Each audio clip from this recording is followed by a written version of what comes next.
Guardi, noi abbiamo da poco terminato il primo ciclo legato alle attività di balneazione e devo dire che la qualità delle nostre acque è risultata, come dire, assolutamente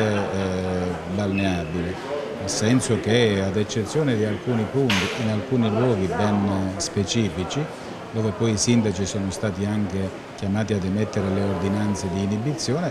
ma complessivamente diciamo, il mare calabrese si presenta in uno stato di eccellenza, mi riferisco alle acque. Altra cosa è il terreno che riguarda poi le attività di depurazione e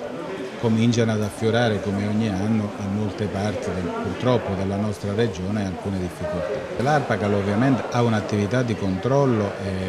che non riguarda appunto poi la realizzazione del sistema impiantistico. Certo, io ho visto che nei giorni scorsi la Regione ha fatto una riunione con tutti i sindaci, soprattutto con quelle realtà dove ancora permangono delle criticità, perché poi il problema non è solo l'asse costiero, purtroppo c'è tutto l'entroterra e dall'entroterra spesso arrivano a mare anche un quantitativo di acque che non sono sufficientemente depurate ed è questo anche un altro grande problema. Noi stiamo facendo una cosa per la parte nostra, proprio in questi giorni credo che si completerà la gara di affidamento.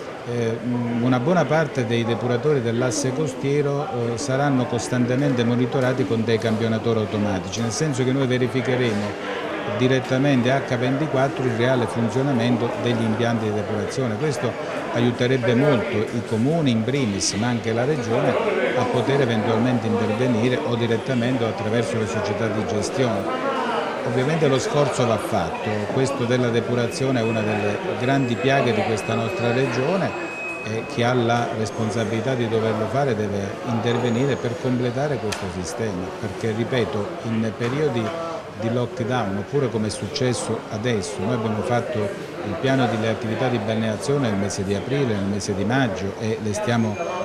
accompagnando in tutto questo mese di giugno. Io ho il dovere di dire che le acque della Calabria sono acque che sono assolutamente balneabili e devo dire anche tra le migliori che ci sono nel nostro paese.